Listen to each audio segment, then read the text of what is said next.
إن الحمد لله نحمده ونستعينه ونستغفره ونعوذ بالله من شرور أنفسنا ومن سيئات أعمالنا من يهده الله فلا مضل له ومن يضلل فلا هادي له وأشهد أن لا إله إلا الله وأشهد أن محمدا عبده ورسوله يا أيها الذين آمنوا اتقوا الله حق تقاته فلا تموتن إلا وأنتم مسلمون وقال أيضا يا أيها الناس اتقوا ربكم الذي خلقكم من نفس واحدة وخلق منها زوجها وبث منهما رجالا كثيرا ونساء فاتقوا الله الذي تساءلون به والأرحام إن الله كان عليكم رقيبا وقال أيضا يا أيها الذين آمنوا اتقوا الله وقولوا قولا سديدا يصلح لكم أعمالكم ويغفر لكم ذنوبكم ومن يطع الله ورسوله فقد فاز فوزا عظيما أما بعد فإن خير الحديث كتاب الله وخير الهدي هدي محمد النبي صلى الله عليه وسلم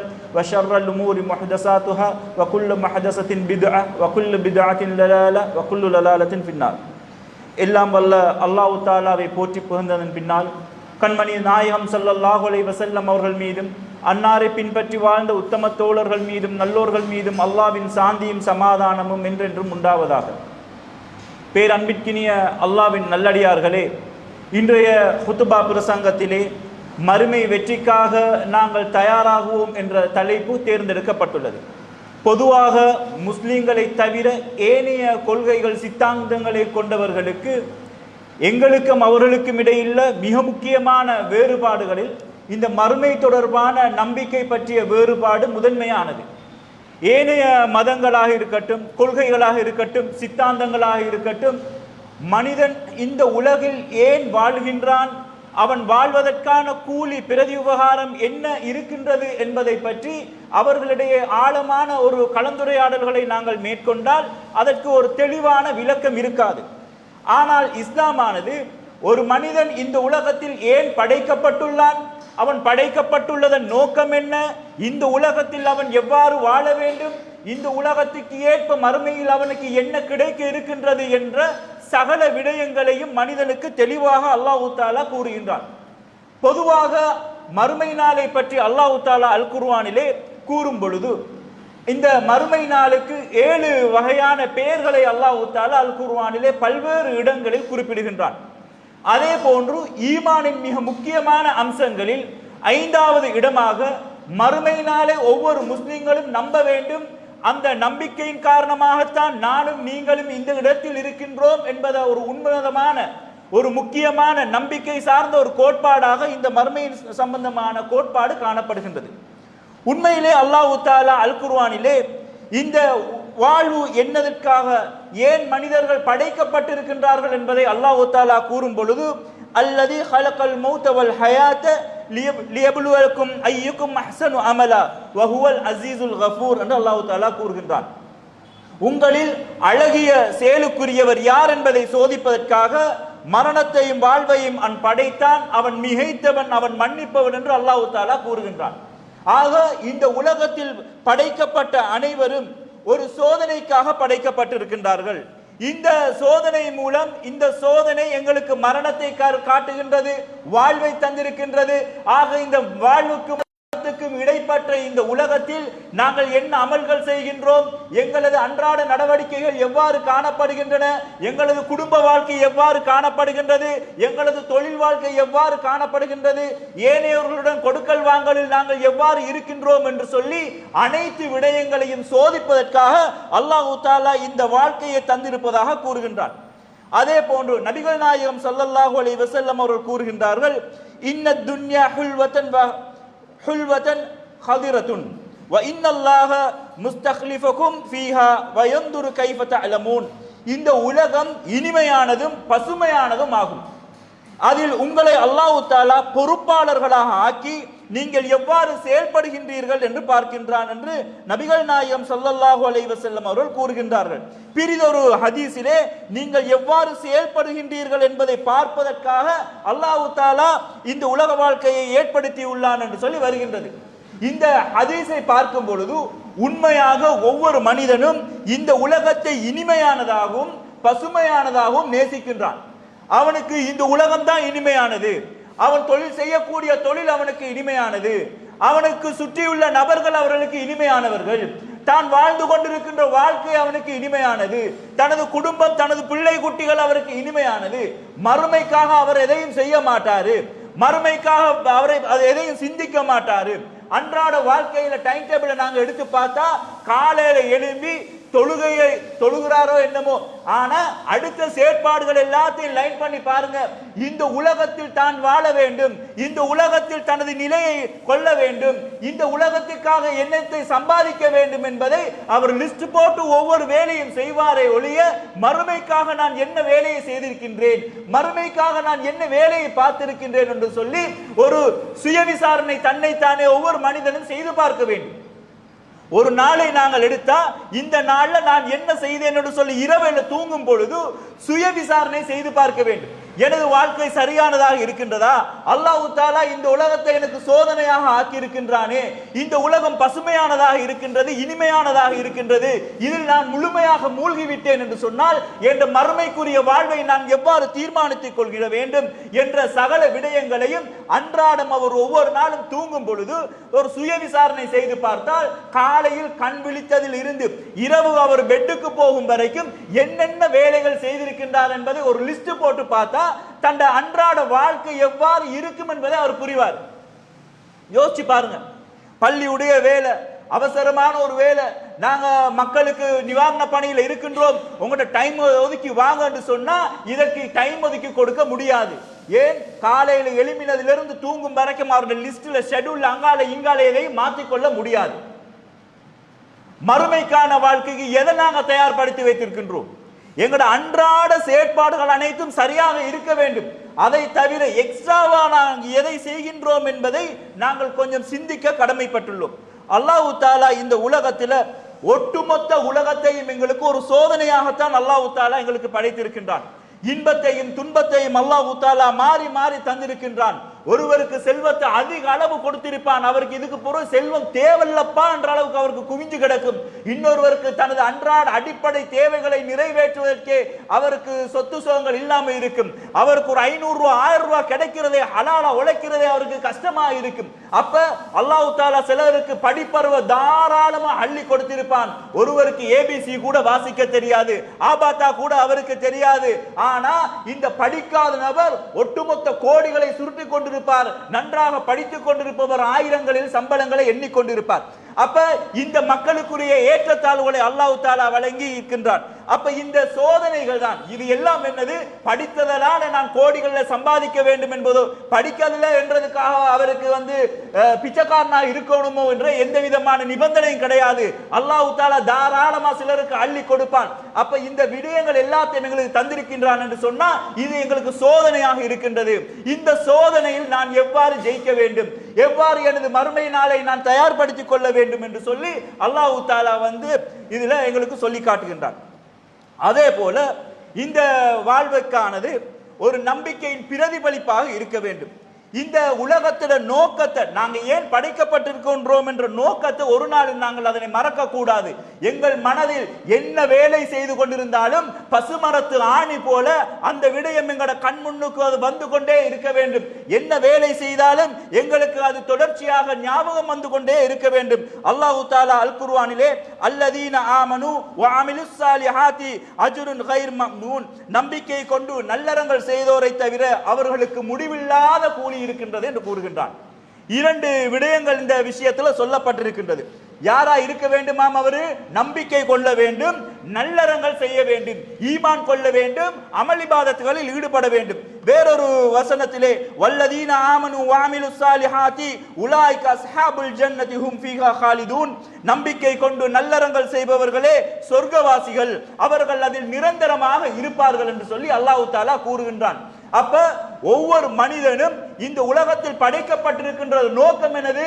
அவர் ஈமான் கொள்ள வேண்டும். ஈமான் கொண்டால் மட்டும் போதாது, அவருடைய அமல் இபாதத்துகள் அன்றாட செயற்பாடுகள் சரியாக இருக்க வேண்டும். அல்லாஹ் தஆலா கூறுகின்றான், வல் அஸ்ர், காலத்தின் மீது சத்தியமாக, இன்னல் இன்சான லஃபீ குஸ்ர், மனிதர்கள் நிச்சயமாக நஷ்டத்திலேயே இருக்கின்றான். யாரை தவிர இல்லல்லதீன ஆமனு, யார் ஈமான் கொண்டானோ, வ அமிலுஸ் சாலிஹாத், நல்லறங்கள் செய்கின்றாரோ. அப்ப ஈமானும் அமலும் என்றது ஒரு நாணயத்தின் இரு பக்கங்களை போல் இருக்க வேண்டும். ஈமான் கொண்டுட்டேன், நான் அல்லாஹ்வை முழுக்க நம்புறேன், என் வேலையெல்லாம் சரி, ஆனா நான் தொழ மாட்டேன் என்றா எப்படி? அவர் நோம்பு பிடிக்க மாட்டாரு, நோம்பு பிடிக்கிறத ஜோக்கா எடுத்துக் கொள்வாரு. வெயில் காலமாகிக்குது, 32 கொழும்புல அடிக்குது, இந்த வெயில நான் எப்படி நோம்பு பிடிச்சு கொண்டு திரிகிறது? அதெல்லாம் வீட்டுல இருக்கிறார்களுக்கு தான் சரி, ஏசில வேலை செய்யறார்களுக்கு தான் சரி, நான் மேசன் வேலை செய்யறேன், இந்த மேசன் வேலையில இந்த நோம்பெல்லாம் பிடிச்சு கொண்டு கேளுமாண்டு தனக்குத்தானே ஒரு ஆறுதலை கூறிக்கொண்டு, தனக்குத்தானே ஒரு பத்துவாவை எடுத்துக்கொண்டு அவர் மக்கள் மத்தியில சொல்லுவாரு. அவர் நோம்பை முடுவாரு, அதை கேலி கூத்தாவை எடுத்துக் கொள்வாரு. என்ன வேணுமென்றாலும் பரவாயில்ல ஹாஜி, தின்னாம குடிக்காம எல்லாம் இருக்கேலும் ஒரு சிகரெட் ஒன்று அடிச்சு கொள்றதுக்கு தானே கஷ்டமாயிக்குது, இந்த சிகரெட் மட்டும் கிடைச்சிச்சா நோம்பு 100 பிடிச்சு கொள்ளேலும் என்று சொல்லி பெருமையாக பேசக்கூடிய நபர்கள் எங்கள் மத்தியில் இருக்கின்றார்கள்.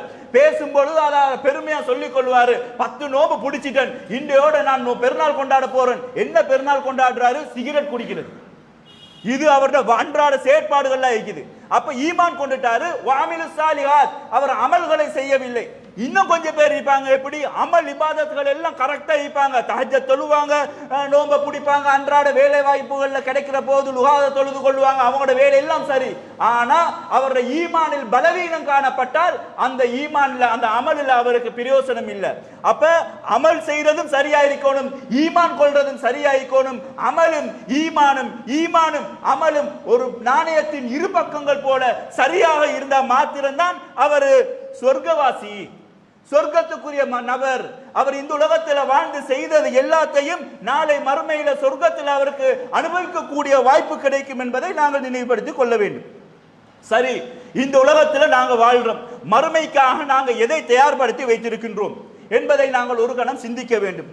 ஒரு அல்லாஹ் தஆலா அல் குர்ஆனிலே கூறுகின்றான், யா அய்யுஹல்லதீன ஆமனு இத்தகுல்லாஹ வல் தன்துரு நஃப்ஸுன் மா கத்தமத் லிகதின் வத்தகுல்லாஹ இன்னல்லாஹ ஹபீரும் பிமா தஅமலூன். நம்பிக்கை கொண்டோரே, அல்லாஹ்வை அஞ்சுங்கள், மறுமைக்காக தாம் செய்த வினையை ஒவ்வொருவரும் கவனிக்கட்டும், அல்லாஹ்வை அஞ்சுங்கள், நீங்கள் செய்பவற்றை அல்லாஹ் நன்கறிகிறான் என்று சொல்லுகின்றான். அப்ப மறுமைக்காக எங்கள் வினையை நாங்கள் செய்ய வேண்டும், நாங்கள் செய்யக்கூடிய வேலைகளை மறுமைக்கான வேலைகளாக நாங்கள் பார்த்து செய்ய வேண்டும். ஒரு முறை நபி ஸல்லல்லாஹு அலைஹி வஸல்லம் அவர்களிடம் ஒரு மனிதர் வாராரு, வந்து கேட்கிறாரு, மதஸ்ஸா, எப்போது மறுமை நாள் வரும்னு கேட்கிறாங்க. நபி ஸல்லல்லாஹு அலைஹி வஸல்லம் கேட்கிறாங்க, வமாதா அஅதத்தலஹா, நீ அதற்காக எதை தயார்படுத்தி வைத்திருக்கின்றாய்? மர்ம நாளை பத்தி கேட்கிறியே, எப்ப வரும் என்று சொல்லி விசாரிக்கிறீங்களே, அப்ப நீங்க மறுமை நாளுக்கு என்னத்தை ரெடி பண்ணி வச்சிருக்கிறீங்க என்று சொல்லி கேட்கிறாங்க. கேட்டதுக்கு அவர் சொல்றாரு, லா ஷைஅன், நான் ஒன்றுமே ரெடி பண்ண வைக்கல, ஒன்றை தவிர, இல்லா அன்னி உஹிப்பல்லாஹு வ ரசூலுஹு ஸல்லல்லாஹு அலைஹி வஸல்லம், நான் அல்லாஹ்வை நேசிக்கின்றேன், நபிகள் நாயகம் ஸல்லல்லாஹு அலைஹி வஸல்லம் அவர்களை நேசிக்கின்றேன், அதை தவிர நான் ஒன்றுமே மறுமைக்காக தயார்படுத்தி வைக்கவில்லை என்று கூறும் பொழுது நபி ஸல்லல்லாஹு அலைஹி வஸல்லம் அவர்கள் சொல்கின்றார்கள், அன்த மஅமன் அஹ்பப்த, நீயும் நீ யாரை நேசிக்கின்றாயோ அவர்களோட நீ இருப்பாய். நீ இந்த உலகத்தில் யார விரும்புறியோ, யாரை நீ நேசிக்கின்றியோ அவரோடு நீ மறுமையில் இருப்பாய் என்று சொல்லுகின்றார்கள். இந்த ஹதீஸை அறிவிக்கக்கூடிய அனஸ் ரலியல்லாஹு அன்ஹு அவர்கள் என்ன சொல்றாங்கன்னு சொன்னா, இப்படி சொன்னதோட அவருக்கு அந்த மாதிரி ஒரு ஹேப்பி, நீ நேசித்தவர்களோடு நாளை நீ மறுமையில் இருப்பாய் என்பதை கேட்டு நாங்கள் மகிழ்ச்சி அடைந்ததை போன்று வேறு எதிலையும் நாங்கள் மகிழ்ச்சி அடையல. நான் நபி ஸல்லல்லாஹு அலைஹி வஸல்லம் அவர்களையும் அபூபக்கர் ரலியல்லாஹு அன்ஹு அவர்களையும் உமர் ரலியல்லாஹு அன்ஹு அவர்களையும் நேசிக்கின்றேன், மேலும் அவர்களை நேசித்த காரணத்தினால் நாளை மறுமையில் அவர்களுடன் இருப்பேன் என்று நம்புகின்றேன் என்று சொல்லி அனஸ் ரலியல்லாஹு அன்ஹு அவர்கள் கேட்கின்றார்கள், சொல்லுகின்றார்கள். அப்ப இந்த ஹதீஸை பாருங்க, வந்து கேட்டது யாரு? ஒரு சஹாபி. அந்த சஹாபி கிட்ட நபி அவங்க கேட்கிறாங்க, நீங்க நாளைக்கு மறுமை நாளை பத்தி கேட்கிறீங்களா, எல்லாம் ரெடி பண்ணி வச்சிருக்கீங்கன்னு சொல்லி. அப்ப நபிகளாரோடு இருக்கக்கூடிய அந்த நபரை பத்தி நபி அவர்கள் அறிந்து வைத்திருந்தும் இந்த செய்தியை கேட்கின்றார்கள் என்றால், இந்த கேள்வியை எனக்கிட்டையும் உங்களுக்கிட்டையும் கேட்டா நாங்க இதுக்கு என்ன பதில் சொல்ல போறோம்? நாளைக்கு மறுமை நாளைக்கு ரெடியா? மௌத்தாரத்துக்கு நாங்க இப்ப ரெடியா? காலையில சுபஹ் தொழுதமா? சுபஹ் இல்லாம நாங்கள் எழுப்பப்படுவோமே? இப்ப ஒவ்வொரு மனிதனுக்கிட்டையும் இந்த கேள்வியை கேட்கும் பொழுது அவர்கள் அந்த நாளைக்கு மறுமைக்கு ரெடியான விஷயங்களை அவங்க ரெடி பண்ணி வச்சுக்கொள்ளணும். அதுதான் முக்கியம். நபி ஸல்லல்லாஹு அலைஹி வஸல்லம் பாருங்க, அவர் எதை சொல்றாரு? நான் நபியை நேசிக்கின்றேன், அல்லாஹ்வை நேசிக்கிறேன், அல்லாஹ்வையும் அவனோட தூதரையும் நேசித்ததை தவிர நான் எதையுமே செய்யவில்லை என்று சொன்னா, இதை நபி ஸல்லல்லாஹு அலைஹி வஸல்லம் என்ன சொல்றாங்க? நாளைக்கு மறுமையில நீங்க யாரை நேசித்தீர்களோ அவர்களுடன் இருப்பீர்கள் என்று சொன்னா அவர் சொர்க்கத்தில் இருப்பாரு. அப்ப நபி ஸல்லல்லாஹு அலைஹி வஸல்லம் அவங்களை முழுமையாக நாங்க நேசிக்க வேண்டும். நபி ஸல்லல்லாஹு அலைஹி வஸல்லம் அவர்களை நேசித்தல் என்று சொன்னா நாங்க எல்லாரும் ஒன்று சேர்த்து கையோட கை சேர்த்து யா நபி சலாம் அலைக்க, யா ரசூல் சலாம் அலைக்க என்று சொல்லி பாட்டு பாடி கூத்தாடுவது இல்லை. நபிகளார் எதை சொன்னார்களோ அதை நாங்கள் உயிரினும் மேலாக மதித்து செய்ய வேண்டும். நபிகளார் எதை வேண்டாம் என்று சொன்னார்களோ அதனை வெட்டி போட்டாலும் நாங்கள் செய்யக்கூடாது. நபிகளார் எதை சொன்னார்களோ அதை நாங்கள் ஏற்றுக்கொள்ள வேண்டும். நபிகளார் எதை வேண்டாம் என்று சொன்னார்களோ அதிலிருந்து நாங்கள் ஒதுங்கிக் கொள்ள வேண்டும். ஆக நபிகளார் என்ன சொன்னார்களோ அதை நாங்கள் உயிரினும் மேலாக மதிக்க தெரிந்து கொள்ள வேண்டும். இதைத்தான் நபி ஸல்லல்லாஹு அலைஹி வஸல்லம் அவர்களை நேசித்தல் என்று சொல்வது. நபி அவங்களோட பேரை கேட்டு உட்கார்ந்து எல்லாரும் சேர்ந்து ஒரு மௌலூத ஓதி கந்தூரிய போட்டு ஜொலியா பாட்டை படிச்சுட்டு கை குலுக்கிட்டு போறது இல்ல நபிகளாரை நேசித்தல் என்பது. நபிகளாரை நேசித்தல் என்பது அவரை நாங்கள் விரும்ப வேண்டும். அவர்கள் எங்களுக்கு முடியை எவ்வாறு வார சொன்னார்கள், எங்களது முகத்தில் தாடியை வைக்க சொன்னார்கள், அவர்கள் எப்படி ஆடை அணிய சொன்னார்கள், கொடுக்கல் வாங்கல்களை எவ்வாறு செய்ய சொன்னார்கள், மற்றவர்களோடு எப்படி நடக்க சொன்னார்கள், எல்லா விஷயத்திலேயும் அணுவாக நபிகள் நாயகம் ஸல்லல்லாஹு அலைஹி வஸல்லம் அவர்களை நேசிக்க கற்றுக்கொள்ள வேண்டும். பேசுவாங்க. நபிகளாரை நேசித்தல் என்று சொன்னா நபிகளாரை நாங்கள் செய்ய வேண்டும், நேசிக்க வேண்டும், சுன்னாவை நாங்கள் ஃபாலோ பண்ண வேண்டும் என்று சொன்னா சில்லற பிரச்சனைகளை தூக்கி கொண்டு வராதீங்க. ஹஜி தௌஹீத் வாதிகளோட வேலையே இதைத்தான் சொல்லுவாங்க. நபிகளாரை நேசித்தல் என்பது சில்லற பிரச்சனையா? நபிகளார் சொன்னதை செய்வது சில்லறையான ஒரு விஷயமா? யார் நபிகளாரை நேசிக்கின்றாரோ அவரோடு நபிகள் நாயகம் ஸல்லல்லாஹு அலைஹி வஸல்லம் அவர்களோடு நாளை மறுமை நாளில் எழுப்பப்படுவார் என்பதை நபிகள் நாயகம் ஸல்லல்லாஹு அலைஹி வஸல்லம் அவர்களது வாயினாலே சொன்னது எங்களுக்கு தெரியாதா? அப்ப நபிகளாரை நேசித்தல் என்பதை கேலி கூத்தாக எடுத்து வைத்திருக்கின்றார்கள். அதே போல சில ஆக்களை பாருங்க, நடிகர் விஜய் அவருடைய நோம்பு இஃப்தாருக்காக வேண்டி ஸ்ரீலங்கால இருந்து அங்க போயிட்டு சேர்ந்துக்கிறாங்க. என்னதான் இந்தியாவுக்கு போனாங்க, நான் விஜய் லவ் பண்றேன், ஏன் புருஷனை விட விஜய் தான் எனக்கு முக்கியம், மண்ணாங் கட்டி நாளைக்கு அவரு நரகத்தில் எழுப்பப்படுவான், அவனோடு சேர்ந்து அவர்களும் நரகத்திலே நாளைக்கு எழுப்பப்படுவார்கள். நீ விஜய் லவ் பண்றியா? அவன் சொன்னமாய் நீ இருக்க விரும்புறியா? அவன் சொன்னமாய் நீ உடுக்கிறதுக்கு ரெடி ஆகுறியா? நாளைக்கு மறுமையில நீ அவனோடு நரகத்திலே எழுப்பப்படுவாயே, இதுக்கு என்ன உத்தரவாதம்? அவனா உனக்கு வழிகாட்டி, அவனா உனக்கு எல்லாத்தையும் செய்து காட்டுறது? அப்ப ஒரு நடிகனை நம்புறதும், ஒரு நடிகனுக்கு பின்னால போறதும், ஒரு அரசியல்வாதிகளுக்கு பின்னால் போறதும், அவன் சொன்ன மாதிரி உடுக்கிறதும், அவன் சொன்ன மாதிரி நடக்கிறதும், அவன் சொன்ன மாதிரி பேசுறதும் எங்களுக்கு மறுமைக்குரிய வெற்றியாக ஆகுமா? அன்பார்ந்த இளைஞர் சமுதாயமே, நாங்கள் சற்று சிந்திக்க வேண்டும். இந்த இடத்துல நாங்கள் ஒவ்வொருவரும் ஒவ்வொரு விஷயத்தையும் யோசிக்க வேண்டும். மறுமை நாளை தயார்படுத்திக் கொள்வதற்காக வேண்டி அல்லாஹ் தஆலா எங்களுக்கு ரோல் மாடலாக தந்தது நபிகள் நாயகம் ஸல்லல்லாஹு அலைஹி வஸல்லம் அவர்களைத்தான் நாங்கள் பின்பற்ற வேண்டும். ஆனா ஒரு படத்தை நடிக்கக்கூடியவனோ அன்றாட காட்சிக்காக வேண்டி விபச்சாரம் செய்யக்கூடிய ஒரு நடிகனுக்கு பின்னால கொடி தூக்கி கொண்டு அவனுக்காக வேண்டி போஸ்ட்களை போட்டுக்கொண்டு சமூக வலைத்தளங்கள்ல சண்டை பிடிக்கக்கூடிய ஒரு முஸ்லிம் சமுதாயம் அதுக்கு பின்னுக்கால இயங்குறாங்கன்னு சொன்னா, நாளைக்கு அவனை நீ விரும்பினியே, அவனை விரும்பின ஒரு காரணத்துக்காக வேண்டி நரகத்துல பேசி அந்த மனிதன் எழுப்பப்படுவானே, அவன் என்ன சொர்க்கவாசியா? அவன் பேரை பாருங்க, அவன் ஊரை பாருங்க, அவன் செய்யற தொழிலை பாருங்க, அவன் மக்களுக்கு என்ன சொல்றான்ற பாருங்க. இவனோட நாளைக்கு நீ மறுமையில எழுப்பினா உனது ஹாலாத் என்ன, உனது நிலைமை என்ன என்பதை நாங்கள் யோசித்து பார்க்க வேண்டும். அன்பார்ந்தவர்களே, நபிகளாரை நேசித்தல் என்பது மறுமை நாளை நம்புவதன் மிக முக்கியமான ஒரு அடையாளம். நபிகள் நாயகம் ஸல்லல்லாஹு அலைஹி வஸல்லம் அவர்களை நேசித்த ஒரு கூட்டம் எவ்வாறு இருந்தார்கள் தெரியுமா? ஒருமுறை நபிகள் நாயகம் ஸல்லல்லாஹு அலைஹி வஸல்லம் அவர்கள் நபித்தோழர்களோட பேசிக் கொண்டிருக்கும் பொழுது ஒரு கூட்டம் பாராங்க. ஒரு முற்பகல் நேரம் வந்த ஆக்களை பார்த்ததோட அவங்க எப்படி வராங்கன்னா, வட்ட வட்டமான ஒரு ஆடை கிழிஞ்ச மாதிரி இருக்குது, ஒரு நீல கம்பளி போட்ட ஆடை, அதுக்கு மேல வாள்கள் எல்லாம் கொழுவ போட்டு இருக்குது, கிழிஞ்ச ஆடைகளோடு இருக்கிறாங்களே. வந்த ஆக்கள் எல்லாம் முலர் கோத்திரத்த மாதிரி விளங்குது. இல்ல இல்ல, வந்த ஆக்கள் எல்லாம் முலர் கோத்தினர் தான். அவங்கள பார்த்ததோட நபி ஸல்லல்லாஹு அலைஹி வஸல்லம் அவர்களது முகம் ஏங்கி போகின்றது. அவங்களோட முகம் மாறி போகின்றது. உடனே நபி ஸல்லல்லாஹு அலைஹி வஸல்லம் அவர்கள் ஒரு விதமான தவிப்போடு என்ன செய்யறாங்க, வீட்டுக்குள்ள ஓடி போறாங்க. ஓடி போய் வெளியே வந்து பிலால் ரலியல்லாஹு அன்ஹு அவர்கிட்ட பாங்கு சொல்லுமாறு சொல்லுகின்றார்கள். பிலால் ரலியல்லாஹு அன்ஹு அவர்கள் பாங்கு சொன்னார்கள், இகாமத் சொன்னார்கள். தொழுவிக்கப்பட்டதன் பின்னால் நபி ஸல்லல்லாஹு அலைஹி வஸல்லம் எழும்பி மக்களுக்கு உரை நிகழ்த்துகின்றார்கள். மக்களே, உங்களை ஒரே ஒருவரிலிருந்து படைத்த உங்கள் இறைவனை நீங்கள் அஞ்சிக் கொள்ளுங்கள் என்று சொல்லக்கூடிய அல் குர்ஆன் வசனத்தை ஓதினார்கள். அதே போன்று சூரா அல் ஹஸ்ரில் இருக்கக்கூடிய அத்தியாயம் வசனத்தை, நம்பிக்கையாளர்களே நீங்கள் அல்லாஹ்வுக்கு அஞ்சுங்கள், ஒவ்வொருவரும் நாளைக்கு என்று எதை அனுப்பியுள்ளார் என்பதை கவனத்தில் கொள்ளட்டும், அல்லாஹ்வை அஞ்சிக் கொள்ளுங்கள் என்று சொல்லி நபி ஸல்லல்லாஹு அலைஹி வஸல்லம் அவர்கள் வானத்தை ஓதி காட்டி முலர் கோத்திரத்திற்கு நீங்கள் தர்மம் செய்யுங்கள் என்று சொல்றாங்க. இந்த செய்தி சொல்லப்பட்டதோட ஒவ்வொருவரும் பொற்காசுகளையும் வெள்ளிக்காசுகளையும் துணிகளையும் ஈச்சப்பழங்களையும் அவர்களுக்கு என்னென்ன இருக்கின்றதோ அதை எல்லாத்தையும் கொண்டு வந்து போடுறாங்க. அப்ப நபி ஸல்லல்லாஹு அலைஹி வஸல்லம் அவர்கள் சொல்றார்கள், பேரீச்சன் பழத்தின் ஒரு துண்டை ஏனும் தர்மம் செய்யுங்கள் என்று சொல்லி வழிகாட்டுறார்கள். உடனே நபித்தோழர்கள் ஒவ்வொருவரும் அவங்களுக்கிட்ட இருந்த ஒவ்வொரு பொருட்களையும் வந்து தர்மமாக போடுகின்றார்கள். ஒரு அன்சாரி தோழர் ஒரு மூட்டையை தூக்கி கொண்டு வாராரு, அவரால் சுமக்க முடியவில்லை, அவர் இழுத்து கொண்டு வாராரு, அவருடைய கை வந்து திணறியது, அவரால் முடியாமல் அதை கொண்டு வந்து கொட்டினாரு. இப்படி ஒவ்வொருவரும் அந்த குவியல்களை கொட்டினாங்க. அந்த குவியல் கொட்டப்பட்டதிலிருந்து அது பொருட்களாலும் ஆடைகளாலும் உணவினாலும் அது அப்படியே சேர்ந்திருந்தது. நபி ஸல்லல்லாஹு அலைஹி வஸல்லம் அவர்களது முகம் மாறுகின்றது, அவர்களது முகம் பொன்னிறம் போன்று மாறுகின்றது. அப்ப அல்லாஹ்வின் தூதர் ஸல்லல்லாஹு அலைஹி வஸல்லம் அவர்கள் சொல்கின்றார்கள், யார் இஸ்லாத்தில் ஒரு அழகிய முறையை உருவாக்குகின்றாரோ அவருக்கு அதற்குரிய நன்மையும் அவருக்கு அதன்படி செயல்படுவர் நன்மையும் உண்டு, அதற்காக அவர்கள் நன்மையில் எதுவும் குறைந்து விடாது. அவ்வாறே யார் இஸ்லாத்தில் ஒரு தீய நடைமுறையை உருவாக்குகின்றாரோ அவருக்கு அதன் பாவமும் இருக்கும், அவருக்கும் பின் செய்யப்படும் செயல்களில் அந்த பாவமும் அப்படியே தொடர்ச்சியாக குறையாமல் போகும் என்று நபி ஸல்லல்லாஹு அலைஹி வஸல்லம் அவர்கள் கூறுகின்றார்கள்.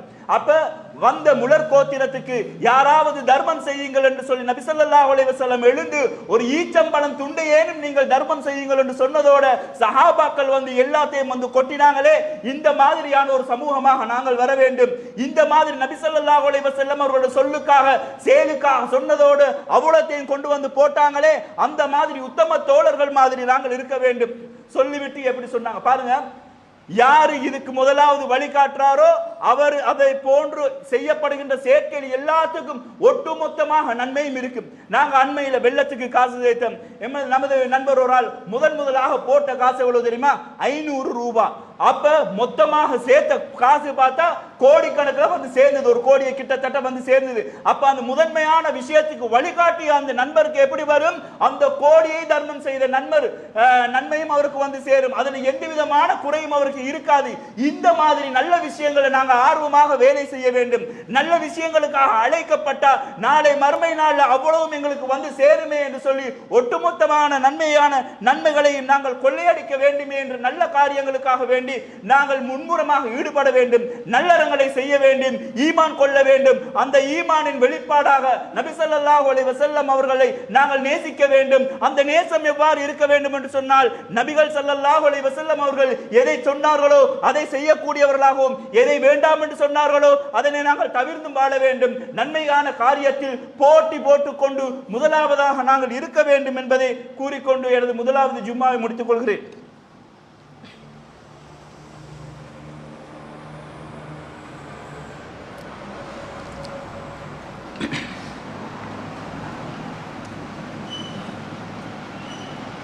நஹ்மதுஹு வ நுஸல்லி அலா ரசூலில் கரீம், அம்மா பாத். அன்பார்ந்த அல்லாஹ்வின் நல்லடியார்களே, மறுமை நாள் என்ற விஷயமானது இந்த உலகத்தை போல கிடையாது. இந்த உலகத்தில் ஒரு ஆள் எவ்வளவு பேர் ஏமாற்றப்பட்டிருக்கிறாங்க.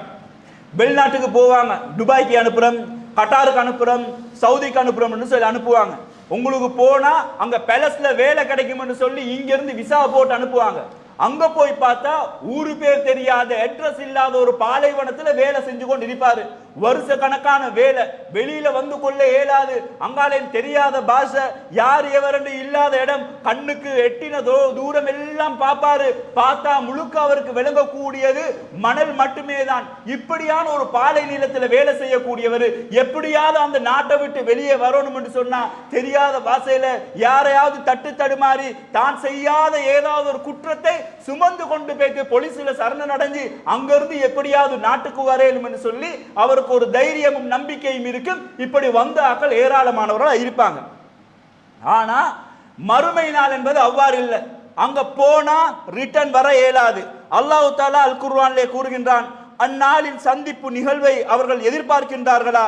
அந்த நிகழ்வு நடக்கும் நாளில் இதற்கு முன் அதை மறந்து வாழ்ந்தோர் எங்கள் இறைவனின் கொண்டு வந்த தூதர்களை உண்மையே கொண்டு வந்தனர். எங்களுக்கு பரிந்துரையாளர்கள் எவரேனும் உள்ளனரா? அப்படி இருந்தால் அவர்கள் எங்களுக்கு பரிந்துரை செய்யட்டும், அல்லது நாங்கள் உலகுக்கு திரும்பி அனுப்பப்படுவோமா?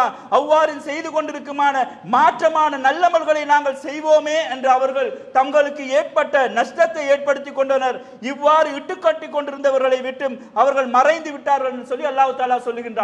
அல்லாஹ் தஆலா சொல்லுகின்றான், என்ன, நாங்க இவ்வளவு காலம் நஷ்டத்தில் இருந்துட்டோம், இந்த உலகத்தில் நாங்க எதையுமே செய்யலையே, எங்களுக்காக பரிந்துரைக்கிறதுக்கு யாராவது பரிந்துரையாளர்கள் இருக்கின்றார்களா? எங்களை பத்தி ஏதாவது ஒன்று என்று சொல்லி வெளியத்துக்கு வர இயலாதா? இல்லாட்டி திருப்பி இந்த உசுரா தந்தா நாங்க திருப்பி வந்து நல்லறங்கள் எல்லாம் செய்துவிட்டு திருப்பி போகலுமே என்று சொல்லி நாளை மறுமை நல்ல புலம்பிக் கொண்டிருப்பார்கள். அதே போல இறை மறுப்பாளர்களுக்கு நரக நெருப்புள்ளது. அவர்கள் மரணிக்குமாறு முடிவு செய்யப்படாது. அந்த வேதனை அவர்களுக்கு லேசாக்கவும் படாது. இறை மறுப்பாளர்கள் அனைவரும் இவ்வாறு வேதனை அளிப்போம், எங்கள் இறைவா எங்களை வெளியே அனுப்பு, நாங்கள் செய்து வந்ததை போலன்றி இனிமேல் நல்லறங்களை செய்கின்றோம் என்று சொல்லி அவர்கள் கதறுவார்கள். படிப்பினை பெறும் அளவுக்கு உங்களுக்கு வாழ்நாள் நாங்கள் அறிவிக்கவில்லையா? எச்சரிக்கை செய்பவர்கள் உங்களிடம் வரவில்லையா? எனவே நீங்கள் அனுபவிங்கள், அநீதி இழைத்தோருக்கு எந்த விதமான உதவியும் கிடையாது என்று சொல்லி அல்லாஹ் தஆலா அல் குர்ஆனிலே கூறுகின்றான். அப்ப நாளை மறுமை நாள்ல தட மாறுவாங்க, கதறுவாங்க, நாங்க மிகவும் கஷ்டப்பட்டுட்டோமே, திருப்பி போறதுக்கு ஏதாவது சான்ஸ் இருக்குதான்னு கேட்டா அல்லாஹ் தஆலா லாஜிக்கலா பதிலா சொல்லுவான், உங்களுக்கு ஒரு தூதரை அனுப்பலையா? உங்களுக்கு ஒரு வேத நூலை அனுப்பவில்லையா? நீங்க அதுல இருந்து படிப்பினை பெறலையா? இது சொன்னது எல்லாத்தையும் காதுல கேட்டுட்டு நீங்க ஒரு மனோ இச்சையை பின்பற்றியதன் காரணமாகத்தானே இருந்தீங்க, இப்ப அந்த வேதனை அனுபவிங்க என்று சொல்லி போன ரிட்டர்ன் வர இயலாத இந்த மறுமைக்குரிய இடங்களை நாங்கள் சம்பாதித்து வைத்துக் கொள்ள வேண்டும். மறுமை நாள் அங்க போனோம்னா ரிட்டர்ன் இல்லை. அப்ப அங்க போகிறதுக்கு முந்தி எங்களோட வாழ்க்கையை நாங்கள் சீர்படுத்திக் கொள்ள வேண்டும். நாங்கள் செய்யக்கூடிய அமல்களை சரியாக செய்து கொள்ள வேண்டும்.